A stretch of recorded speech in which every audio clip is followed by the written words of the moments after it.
नमस्कार, आप देख रहे हैं सुदर्शन न्यूज। मैं हूं आपके साथ शिवम दत्त मेहता। 9 बज चुके हैं और समय हो चुका है आपके पसंदीदा शो यानी जनमत का, एकमात्र ऐसा शो जहां आप हर खबर पर पोल के माध्यम से भाग लेते हैं। सोशल मीडिया प्लेटफॉर्म एक्स पर जाकर वहां आप वोट करते हैं तो नतीजे हम आपको दिखाते हैं सुपर प्राइम टाइम शो जनमत में। और हर रोज की तरह आज भी आपके लिए कुछ नए मुद्दे लेकर आए हैं। आज क्या विशेष मुद्दे हैं आपके लिए वो भी आपको बताते हैं, एक नज़र आप उस पर भी डाल लीजिए। हर मुद्दे पर एक पोल होगा जो सोशल मीडिया प्लेटफॉर्म एक्स पर हम प्रयास करते हैं। मुद्दा अगर आपके मतलब का है तो पोल ज़रूर आता है और उस पर आपका जो वोटिंग परसेंटेज होता है वो हम आपको दिखाते हैं। जो परसेंटेज होता है एग्जैक्टली एज इट इज़ हम उसको दिखाते हैं और आपकी प्रतिक्रिया, क्योंकि बाकी प्रोग्राम्स में आप केवल सुनेंगे लेकिन आप उसमें भाग नहीं ले पाते, इस वाले में आप जो है भाग ले पाते हैं। तो पोल के माध्यम से आपसे मैंने जो प्रश्न पूछे वो मुद्दे आपको बता दूं कौन से हैं। खलनायक जिहादी यूनुस, इस व्यक्ति को नोबेल पुरस्कार किस लिए मिला है ये बात समझ में नहीं आती। बांग्लादेश में हिंदुओं पर हो रही हिंसा पर इसने मौन व्रत क्यों धारण कर रखा है, इसका जवाब इसको देना चाहिए। क्योंकि भाई जब शेख हसीना गई वहां से और उसके बाद अब इनका वहां पर आना हुआ केयर टेकर के रूप में भी, तो हिंदुओं पर ही हमले क्यों हुए, इस्कॉन पर हमले क्यों हुए, इस बात की क्या कोई सफाई विश्व को देंगे यूनुस या नहीं देंगे? अगर नहीं देंगे तो इनको जिहादी कहना चाहिए। फिर आगे बढ़ेंगे और बांग्लादेश का फर्जी सर्वे, कौन सा फर्जी सर्वे है? अब वहाँ पर भी सर्वे होते हैं क्या? अगर सर्वे होते हैं तो झूठे ही होंगे क्योंकि कट्टरपंथी सरकार है। पर वहाँ पर ये कौन सा मामला है वो जानना है तो भी आपको जनमत में आपको बताएंगे। फिर शर्जील की जो बहन, शर्जील इमाम जिसका नाम सुना था ना, जो असम को अलग करने की बात करता था, उत्तर पूर्वी भारत को चिकन्स नेक कहता है, जो व्यक्ति अलग काट देने की बात करता है, उसकी बहन क्या जज बन चुकी है?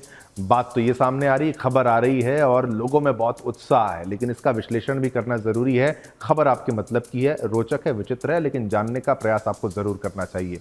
फिर होंगे दंगे, गिरेंगी लाशें, ये किसने कह दिया? AIMPLB। अरे देखिए, ये तो कुछ भी दावा करते हैं और फिर आरोप लगाते हैं दूसरी पार्टियों पर और हिंदुओं पर, सनातनियों पर। क्या ऐसा करना चाहिए? बिल्कुल नहीं करना चाहिए। चलिए और अगला मुद्दा भी आपको बताएं।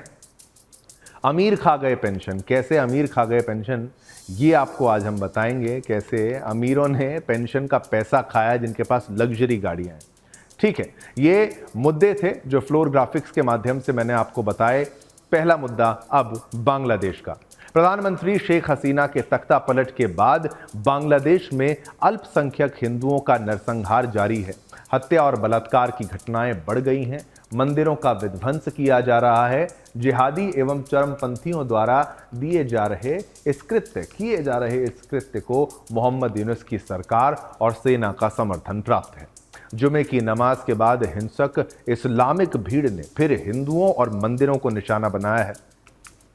हिंसक इस्लामी भीड़ ने जुमे की नमाज के बाद शुक्रवार यानी 29 नवंबर 2024 को बांग्लादेश के चटगांव स्थित 3 हिंदू मंदिरों पर हमला कर दिया और उसमें तोड़फोड़ की। इस्लामी चरमपंथियों ने हिंदू देवी देवताओं की प्रतिमा को भी नहीं छोड़ा, उन्होंने उनको भी तोड़ दिया है। उन्होंने प्रतिमा को खंडित करके टुकड़ों को इधर उधर फेंक भी दिया। वहीं हिंदुओं पर हमले किए गए हैं। इसके कारण लोगों को अपनी जान बचा के भागना पड़ा। शुक्रवार को चटगांव के कोतवाली पुलिस स्टेशन इलाके में स्थित हिंदुओं की दुकानों को आग लगा दी गई है। कुछ लोगों के मकानों में भी आग लगाने की बात सामने आ रही है। शांतानेश्वरी मातृ मंदिर, शनि मंदिर और शांतनेश्वरी कालीबाड़ी मंदिर को निशाना बनाया गया है। हमले के दौरान हिंदुओं ने सेना और पुलिस से मदद मांगी, लेकिन उनकी कोई मदद नहीं की गई। शांतिनेश्वरी मंदिर प्रबंधन समिति के स्थायी सदस्य तपन दास ने बताया, जुमा यानी शुक्रवार की नमाज के बाद सैकड़ों लोगों का एक जुलूस आया। उन्होंने हिंदू विरोधी और इस्कॉन विरोधी नारे लगाने शुरू कर दिए। हमलावरों ने मंदिर पर हमला कर दिया और ईंट पत्थर फेंकने चालू कर दिए। उन्होंने शनि मंदिर और काली मंदिर में तोड़फोड़ की और दुकानों को निशाना बनाया। जिन इलाकों में हमला किया गया है वे हिंदू बहुल हैं। यहाँ की 90% आबादी हिंदू है। सत्ता पलटने के बाद अल्पसंख्यकों के खिलाफ हो रही हिंसा से डरकर समुदाय के कई लोग इलाका छोड़कर चले गए हैं।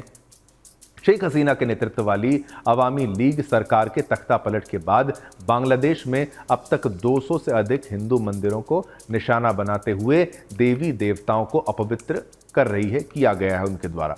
यही वो चटगांव है जहां इस्कॉन के संत चिन्मय कृष्ण प्रभुदास जी और उनके 2 सहयोगियों को गिरफ्तार किया गया है। उनकी गिरफ्तारी के बाद अल्पसंख्यक समुदाय ने यहां विरोध प्रदर्शन किए थे। दरअसल यूनुस सरकार को समर्थन दे रही बांग्लादेश की इस्लामिक पार्टियों ने इस्कॉन को बैन करवाने के लिए जोर लगा दिया है। वे इस्कॉन को कट्टरपंथी संगठन बता रहे हैं।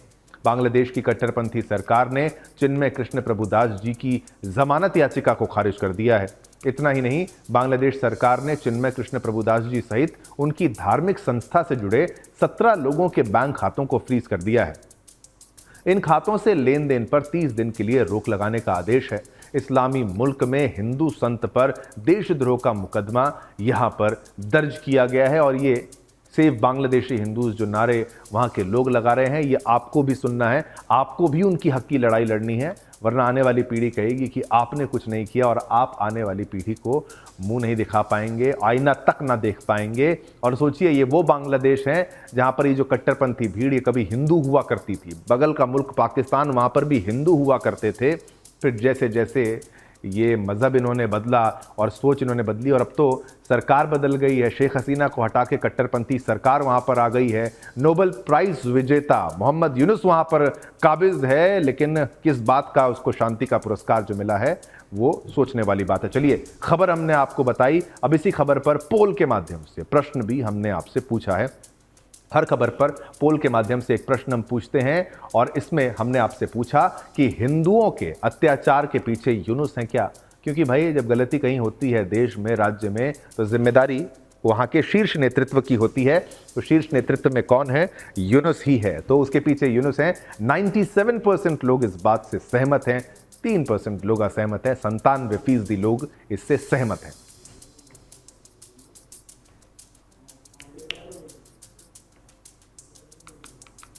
बांग्लादेश में एक तरफ हिंदुओं के खिलाफ हिंसा खत्म होने का नाम नहीं ले रही है, चुन चुनकर अल्पसंख्यकों को निशाना बनाया जा रहा है, हिंदू नेताओं पर ईश निंदा के केस लगाए जा रहे हैं और दूसरी तरफ बांग्लादेश का मीडिया दुनिया के सामने अलग ही माहौल बनाने में लगा हुआ है, जहां ये बताया जा रहा है कि मोहम्मद यूनुस की अंतरिम सरकार यानी इंटरिम गवर्नमेंट में बांग्लादेशी अल्पसंख्यक अधिक सुरक्षित महसूस कर रहे हैं। किस बात का सुरक्षित महसूस कर रहे हैं? इस्कॉन पर हमले करवा रहे हो, चिन्मय प्रभुदास जी को जेल में डाल रहे हो, कैद कर रहे हो, लेकिन बांग्लादेशी जो मीडिया है उसने कोई एक अलग ही नशा करके रखा हुआ है। आप अब कुछ ही पलों में आप कुछ बांग्लादेशी मीडिया आउटलेट्स की हेडलाइंस देख पाएंगे, वो भी आपको दिखाने का प्रयास करेंगे ताकि आप देखें कि क्या हो रहा है बांग्लादेशी मीडिया में और क्या वो छाप रहे हैं। इनमें जो फेक सर्वे के हवाले दिए गए हैं कि भाई फेक सर्वेज इनके द्वारा किए गए हैं, उनके हवाले जो है हवाला देते हुए ये कहा गया है कि सर्वे बता रहा है कि बांग्लादेश की अंतरिम सरकार में अल्पसंख्यक सुरक्षित महसूस कर रहे हैं। हेडलाइन से बिल्कुल ऐसा लग रहा है मानो इस सर्वे में अल्पसंख्यकों से ही पूछा गया हो कि उन्हें बांग्लादेश में सुरक्षित लगता है या नहीं लगता है। लेकिन खबर के अंदर देखने पर पता चलेगा कि यह सर्वे का निष्कर्ष भी बांग्लादेश की बहुसंख्यक आबादी यानी मुसलमानों से पूछ कर दिया गया है। मतलब आप मुसलमानों से पूछ रहे हैं कि हिंदू सेफ हैं कि नहीं। ये किस तरीके का मजाक है, किस तरीके का नाटक है, ये बांग्लादेश की मीडिया को खुद से पूछना चाहिए, आईना देखना चाहिए। ये आप हेडलाइंस जो देख रहे हैं, इस प्रकार की हेडलाइंस वहाँ पर चल रही हैं और ये सर्वे के हवाले से बोल रहे हैं कि भाई वहाँ पर हिंदू सेफ हैं।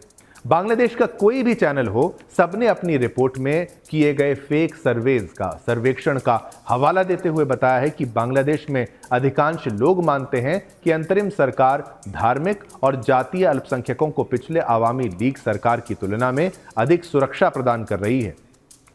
दिलचस्प बात यह है कि अक्टूबर के अंत में किए गए इस सर्वे में 1000 लोगों ने भाग लिया था, जिनमें से 92%, आप सोचिए 92.7% मुसलमान ही थे।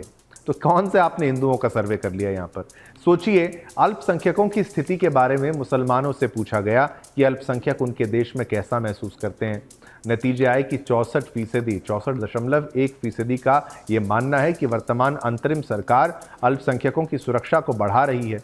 इसके विपरीत केवल 15.3% उत्तरदाताओं ने यह कहा कि स्थिति पहले से खराब हुई है, जबकि 17.9% लोगों ने यह महसूस किया कि स्थिति में कोई बदलाव नहीं आया है। सर्वेक्षण में शामिल मुसलमानों का केवल 13.9% हिस्सा मानता है कि यूनुस सरकार के तहत अल्पसंख्यकों की सुरक्षा स्थिति खराब हुई है। इसके विपरीत गैर मुसलमानों में से 33.9% ने यह कहा है कि स्थिति पहले से खराब हो गई है। उल्लेखनीय है कि बांग्लादेश में एक तरफ मीडिया वॉइस ऑफ अमेरिका जैसे सर्वेक्षणों के नतीजों के जरिए प्रोपेगेंडा रच रहा है और दूसरी तरफ हिंदू अपने हालात पर रोते बिलखते दिख रहे हैं। उनकी आवाज उठाने को कोई नहीं है। ये जिस यूनुस सरकार के राज में अल्पसंख्यकों के साथ इंसाफ की बात मुसलमान कर रहे हैं, उसी सरकार के आने के बाद हिंदुओं के साथ बांग्लादेश में तमाम घटनाएं हुई हैं।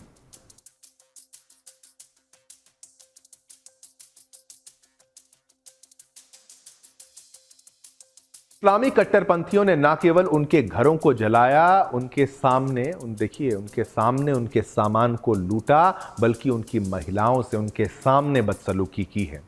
किस तरीके से मोराल को मार देते हैं, इंसान के आत्मसम्मान को मार देते हैं, ये आप सोचिए। उनके सामने उनकी महिलाओं से बदसलूकी की है, उनके देवी देवताओं का अपमान किया है और कई जगहें हत्या जैसी घटनाओं को भी अंजाम दिया गया है। इतने से जब मन नहीं भरा तो हिंदुओं को रैली करते देख भी कट्टरपंथी भड़क गए। उन्होंने कुछ दिन पहले ही बांग्लादेशी झंडे के अपमान का आरोप लगाकर हिंदू नेता कृष्ण प्रभुदास जी को गिरफ्तार करवा दिया। फिर उन पर ईश निंदा का आरोप लगाया और उन्हें देशद्रोह के इल्जाम में जेल में डाल दिया गया। बांग्लादेश में हिंदुओं की स्थिति इतनी बदतर है कि सोशल मीडिया पर हिंदुओं की तमाम वीडियोस हैं जिसमें वो रो रो कर मदद मांगने को मजबूर हैं। यूनुस सरकार के आने के बाद भी कई हिंदू महिलाओं की रोती बिलखती वीडियोस सामने आई थीं। बड़े बड़े कलाकार इसलिए निशाना बनाए गए क्योंकि वो हिंदू थे। उनके घरों को तबाह कर दिया गया, उन्हें घर छोड़ने पर मजबूर कर दिया गया और जब बात उनके इंसाफ की आई, उन्हें इंसाफ देने की आई, तो यूनुस सरकार ने ये कहकर पल्ला झाड़ लिया कि वो छात्र आंदोलन में शामिल लोगों के खिलाफ कार्रवाई नहीं करेंगे। इतने पर भी मीडिया ये फैला रहा है कि यूनुस सरकार अल्पसंख्यकों को सुरक्षित माहौल दे रही है। आईना देखिए, सच्चाई को जानिए और वहाँ की मीडिया से अनुरोध है कि भाई इतना झूठ मत फैलाइए, इतना प्रोपेगेंडा मत फैलाइए, वरना पत्रकारिता की नौकरी आपको छोड़ देनी चाहिए। आपको उन्हीं कट्टरपंथियों के साथ जाना चाहिए। और मीडिया पर साफ तौर पर वहाँ की मीडिया पर सरकार का जो दबाव है वो यहाँ पर झलकता है। और कृष्ण प्रभुदास जी को गिरफ्तार किया, उनको परेशान किया और देखिए उनके माथे पर शिकन भी नहीं है। तो ये भी सामने आता है कि वहाँ की जो मीडिया है, सरकार है, वो डीप स्टेट से मिली हुई है। आपको अमेरिका का प्लान भी याद होगा, कैसे वहाँ पर एक अलग अलग क्षेत्र बनाने का जो है प्रयास वहाँ पर किया जा रहा था। वो सारी बातें हमने आपको दिखाई। अब आप देखिए आगे।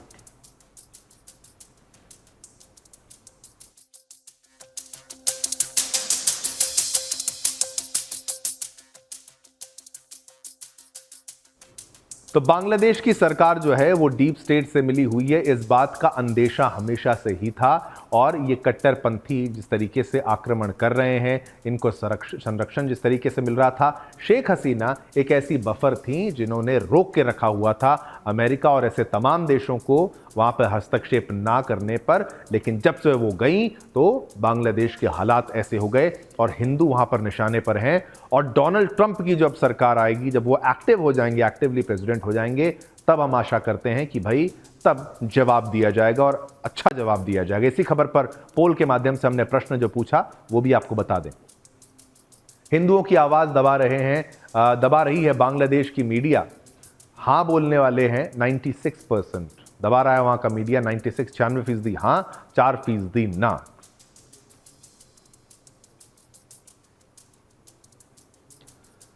अब बात करेंगे शर्जील इमाम की। CAA NRC विरोध प्रदर्शनों के बीच असम को भारत से अलग करने की बात कहने वाले शर्जील इमाम से जुड़ी एक खबर सामने आई है। सोशल मीडिया पर सामने आया है कि शर्जील जहां पिछले 4 साल से जेल में है, वहीं उसकी बहन फरहान निशात ने न्यायिक सेवा को पास कर लिया है। ये जानकारी सोशल मीडिया पर शर्जील इमाम के भाई मुजम्मिल इमाम ने साझा की है। मुजब्बिल ने अपने फेसबुक पोस्ट में लिखा है, जिंदगी का यही फलसफा है। एक तरफ भाई जुल्म के खिलाफ इंसाफ की लड़ाई लड़ने के खातिर जेल में, तो दूसरी तरफ बहन जुल्म के खिलाफ इंसाफ देने खातिर अब जज की कुर्सी पर बैठेगी। छोटी बहन फराह निशाद 32वीं बिहार न्यायिक सेवा परीक्षा में उत्तीर्ण होकर आज भाई को फक्र करने का मौका दिया है। ये कहा, और मुझे उम्मीद है कि अपने कार्यकाल में तुम अपने फैसलों से किसी बेगुनाह के साथ जुर्म नहीं करोगे, अन्याय नहीं करने होने दोगी, और अल्लाह तुम्हें हिम्मत और ताकत दें। इस पोस्ट के बाद सोशल मीडिया पर शर्जील इमाम के समर्थक इस जानकारी को शेयर कर रहे हैं और कहा जा रहा है कि शर्जील की बहन जज बन गई और अब जुल्म के खिलाफ न्याय करेंगी।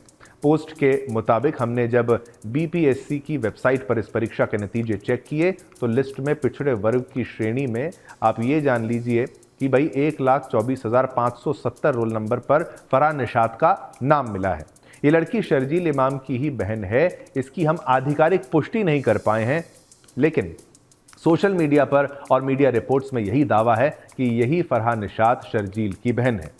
साल 2019 और 20 में सीएए एनआरसी विरोधी प्रदर्शन के दौरान शर्जील इमाम पर मुसलमानों को उकसाने, दंगा भड़काने और देशद्रोह जैसे गंभीर आरोपों में केस दर्ज हुआ था। बाद में 28 जनवरी 2020 को उसे गिरफ्तार किया गया था और उस पर केस चला था। कुछ समय पहले उसे जामिया हिंसा मामले में बरी किया गया, लेकिन बाकी आरोपों में वे अभी भी जेल में बंद है। ये वो व्यक्ति है जो कहता है चिकन नेक, भारत के एक हिस्से को चिकन नेक बोलकर वो कहता है इसको हमें काटना होगा। ऐसे व्यक्ति के लिए क्या बोलूं मैं। काटने वाले लोगों की बातें जो करते हैं उनका क्या अंजाम होना चाहिए वो मैं जनता पर छोड़ता हूं और न्यायपालिका पर छोड़ता हूं। कानून उनका हिसाब करे, वो ज़्यादा बेहतर है। लेकिन ये खबर अब चर्चा में है तो आपको दिखानी बनती थी कि भाई अब लोग इस बात को कह रहे हैं कि बहन अगर जज बन गई हैं तो वो न्याय करेंगी। पहले आप उस भाई को तो ठीक कर लो जो अन्याय कर रहा है, जो भारत के टुकड़े करने की बात ओपनली कह चुका है, जेल में लंबे वक्त तक रहेगा तो ही भारत के लिए अच्छा रहेगा। चलिए, ये खबर भी आपको बताई और इस खबर पर भी हमने आपसे पोल के माध्यम से प्रश्न पूछा। हमने आपसे ये प्रश्न पूछा कि न्यायपालिका में जिहाद चाहते हैं क्या जिहादी? हाँ और ना में जवाब देना है। 95% लोगों ने कहा हाँ, 5% लोगों ने कहा ना। बहुमत ये मानता है कि न्यायपालिका में जिहाद चाहते हैं जिहादी।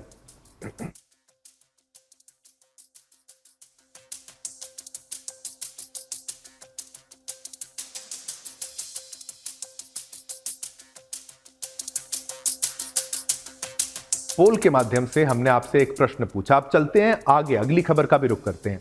अब बात करेंगे all India Muslim personal law board के एक ऐसे अनुरोध की जिसे सुन आप हैरान हो जाएंगे।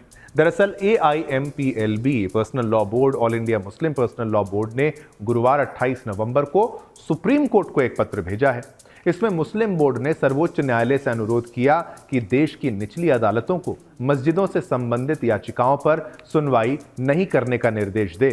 पत्र ऐसे समय लिखा गया है जब ट्रायल कोर्ट के आदेश पर संभल के जामा मस्जिद के सर्वे के दौरान इस्लामी भीड़ द्वारा हिंसा की गई है।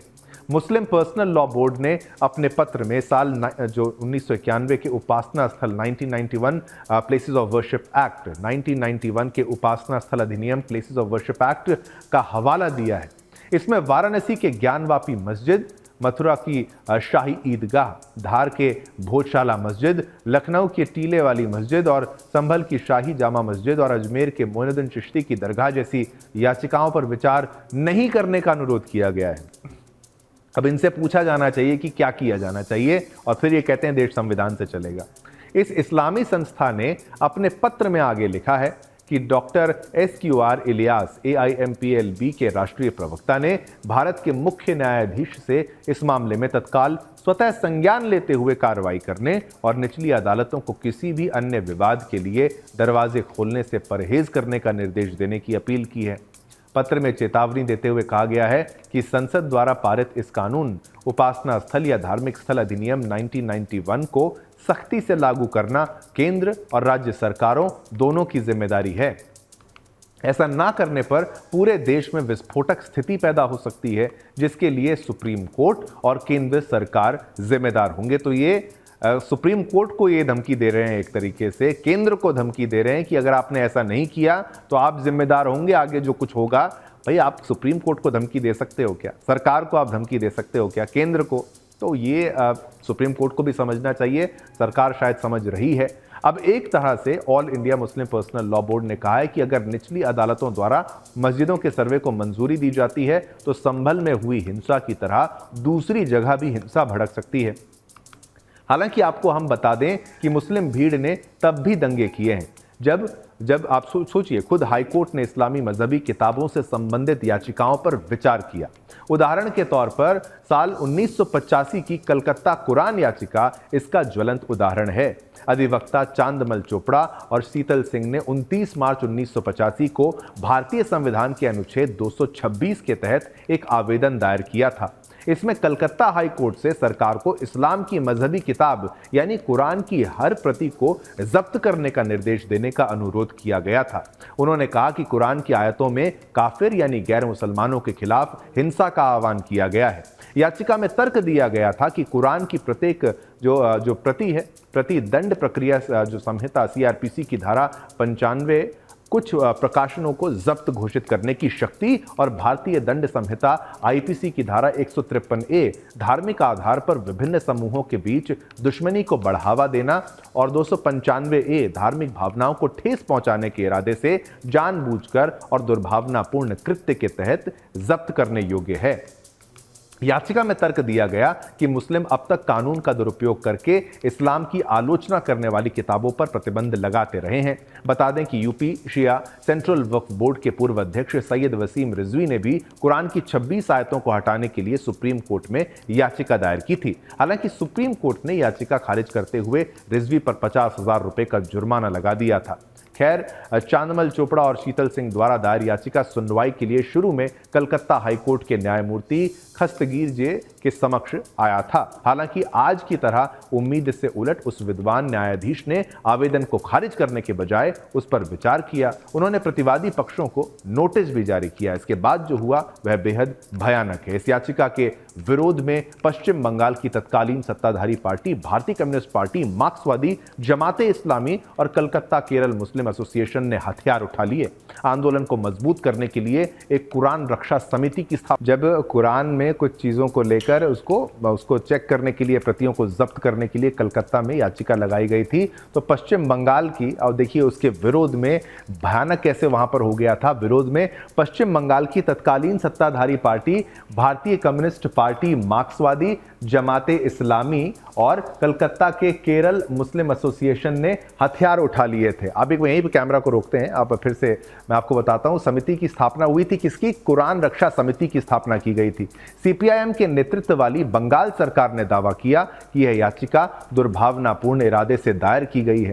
कांग्रेस के नेतृत्व वाली केंद्र सरकार ने भी वामपंथियों का साथ दिया और याचिका का विरोध किया। बढ़ते राजनीतिक दबाव के चलते जस्टिस खस्तगीर ने इसे अपनी सूची से हटाकर जस्टिस सतीश चंद्रा की अदालत में भेज दिया।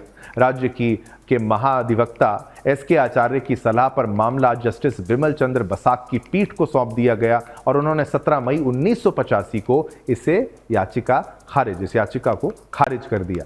इतिहासकार सीताराम गोयल ने अपनी किताब द कलकत्ता कुरान पिटिशन की पृष्ठ संख्या 26 और 27 में लिखा है कि याचिका के बारे में जानने के बाद देश के विभिन्न हिस्सों से लेकर बांग्लादेश तक के मुसलमानों ने दंगे किए। बांग्लादेश में दंगों में कई लोग कट्टरपंथी जमाते इस्लामी से जुड़े थे।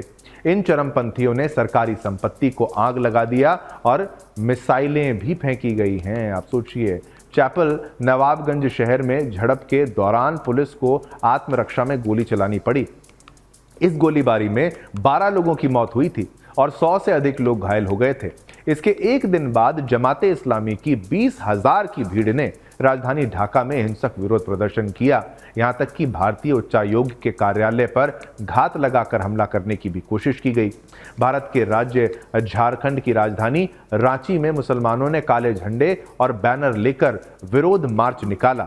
इस दौरान आपको बता दें कि दंगाई भीड़ ने सरकार विरोधी नारे लगाए और दुकानों पर पत्थर फेंके और छोटे व्यापारियों के कारोबार को जबरन बंद करवाया। डरे हुए कारोबारियों ने विरोध प्रदर्शन के अगले दिन भी अपना कारोबार बंद ही रखा था। जम्मू कश्मीर के श्रीनगर में भी मुसलमानों की भीड़ ने सीपीआई मुख्यालय में तोड़फोड़ की। एक पुल को आग लगाने का प्रयास किया गया। स्कूल, कॉलेजों, सिनेमा घरों और दुकानों को जबरन बंद करवा दिया गया। आखिरकार पुलिस को फायरिंग करनी पड़ी और इसमें एक शख्स की मौत हो गई थी। जम्मू कश्मीर के तत्कालीन मुख्यमंत्री जेएम शाह ने तो याचिका पर सुनवाई करने वाले जज के खिलाफ एक्शन लेने की मांग कर डाली थी। सीताराम गोयल ने अपनी किताब में लिखा है, इससे बड़ी विडंबना और क्या हो सकती है कि भारतीय कम्युनिस्ट पार्टी सीपीआई, जो इस्लामी मुद्दों की हिमायती रही है, को मुस्लिम भीड़ ने हिंदू सांप्रदायिकों के साथ जोड़ दिया है। भीड़ तो भीड़ ही होती है और जो कुछ भी वह करती है उसकी जिम्मेदारी उन लोगों पर ही होती है जो उन्हें अक्सर संगठित करते हैं। अब all India Muslim personal law board यानी AIMPLB भी अपनी चिट्ठी में इसी तरीके का संकेत इसी तरह का संकेत देने की कोशिश कर रही है कि यदि अदालतें हिंदू मंदिरों के ऊपर बनी मस्जिदों के वास्तविक चरित्र के बारे में सर्वे से संबंधित याचिकाओं पर सुनवाई जारी रखती हैं तो मुस्लिम भीड़ फिर से दंगे कर सकती है।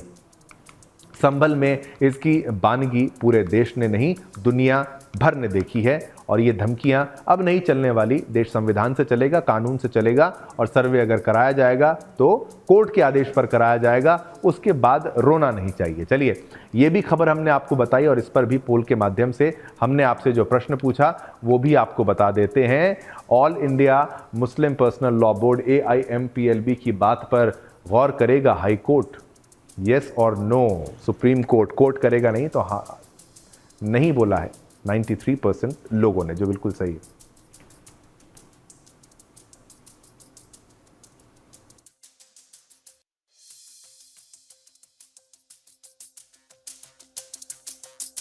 अब आगे बढ़ेंगे, अब बात करेंगे एक ऐसे घोटाले की जिसको सुन आपको अमीरों पर शर्म आने लगेगी।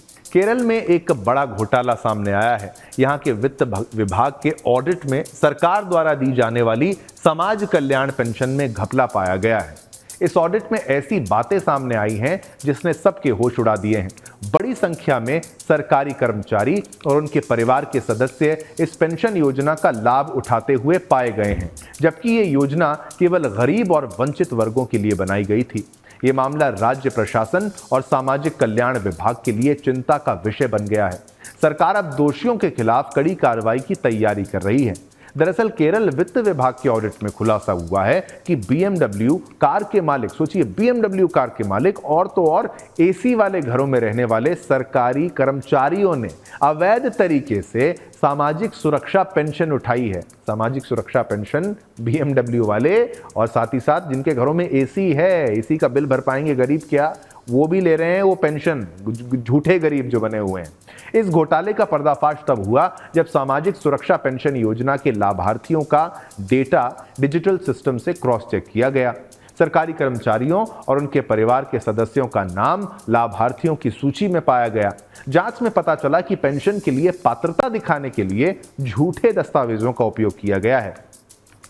कई कर्मचारियों ने नियमों और शर्तों का उल्लंघन करते हुए पेंशन का दावा किया। डेटा वेरिफिकेशन और लाभार्थियों की योग्यता की जांच में कमियां पाई गई है। अब क्या कार्रवाई होगी?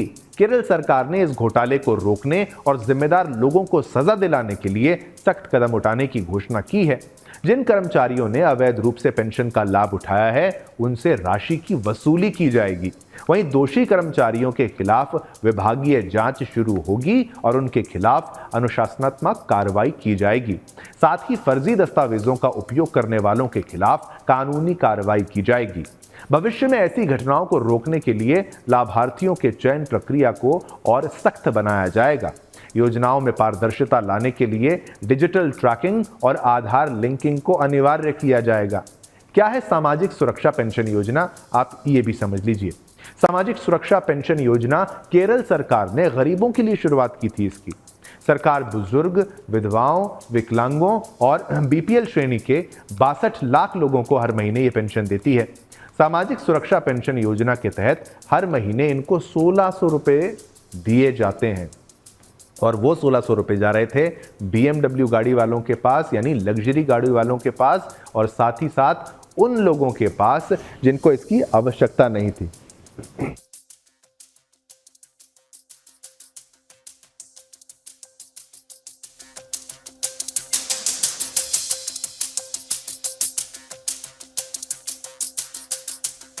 के माध्यम से हमने समझाने का ये प्रयास किया कि भाई क्या एक्शन यहाँ पर जो है वो हुआ है। और लग्जरी गाड़ियाँ जो चलाते हैं और जो एसी घर में लगाते हैं, मैं ये नहीं कहता एसी बहुत बड़ी चीज़ है, लेकिन ये गरीबों के लिए पेंशन है, ये विधवाओं माताओं बहनों के लिए ये पेंशन है, और ये विकलांग भाई बहनों के लिए ये पेंशन है।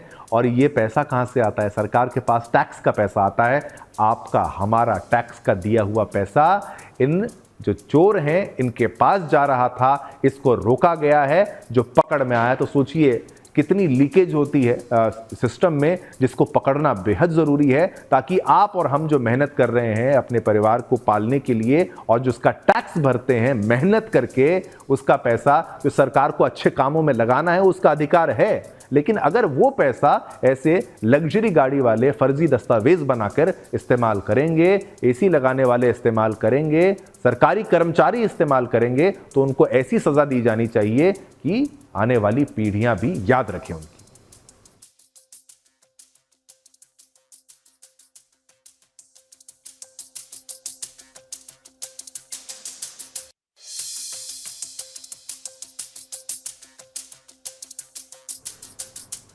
चलिए अब आगे बढ़ते हैं। एक ब्रेकिंग न्यूज़ आपको दिखाते हैं जनमत में। ये बड़ी खबर इसलिए है और तो आपको बतानी ही हमारे शो के दौरान पड़ेगी। ये लव जिहाद पर है। लव जिहाद पर अब राजस्थान में कड़ी सजा होगी। बड़ी खबर है, आप जान लीजिए क्या है। राजस्थान के परिप्रेक्ष्य में लव जिहाद पर अब राजस्थान में होगी कड़ी सजा।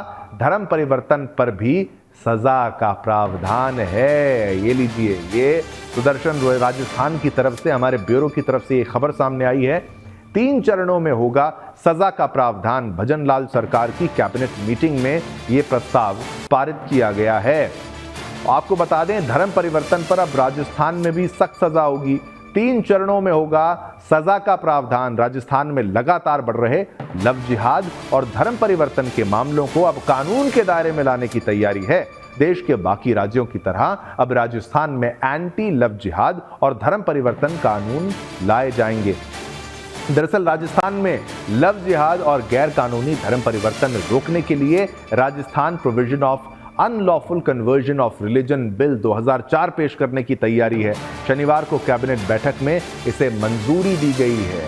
बिल को इसे Rajasthan provision of online off unlawful conversion of religion bill 2004 का नाम दिया गया है। विधि मंत्री जोगाराम पटेल ने कैबिनेट के फैसले की जानकारी देते हुए कहा कि इस बिल में संविधान के आर्टिकल 25 के प्रावधानों और आर्टिकल 26 के तहत शक्तियां दी जाने का प्रावधान किया जाएगा। इनमें 3 चरणों में सजा का प्रावधान है, जिसमें 3 से 10 साल तक की सजा होगी। हालांकि कोई मर्जी से धर्म परिवर्तन करना चाहता है, उसके भी प्रावधान बिल में किए जाएंगे। लेकिन अनलॉफुल तो अनलॉफुल है और उस पर कार्रवाई होगी, लव जिहाद पर कार्रवाई होगी।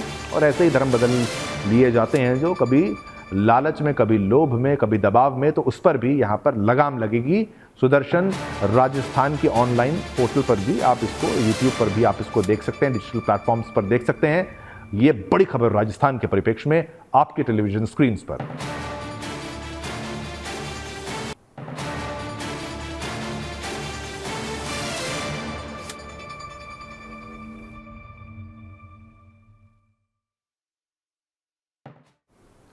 चलिए इसी के साथ अनुमति दीजिए, समय इतनी ही इजाज़त देता है आपके साथ संवाद करने की। कल फिर आएंगे, नए मुद्दे होंगे और संबल से लेकर तमाम जगहों की बात आपको रात 9 बजे जनमत में मिलेगी। हर खबर पर पोल भी है, इसलिए पोल में भाग लेना ना भूलें। हैशटैग जनमत आप टाइप करेंगे तो ट्विटर पर यानी सोशल मीडिया प्लेटफॉर्म एक्स पर आप हमारे पोल तक पहुंच ही जाएंगे। हर वेबसाइट पर, हर सोशल मीडिया प्लेटफॉर्म पर आपको जनमत उपलब्ध मिलेगा। आगे दीजिए मुझे शिवम दत्त मेहता को, मेरी और मेरी पूरी टीम की तरफ से आप सभी को जय हिंद, जय भारत, जय हिंदुस्तान।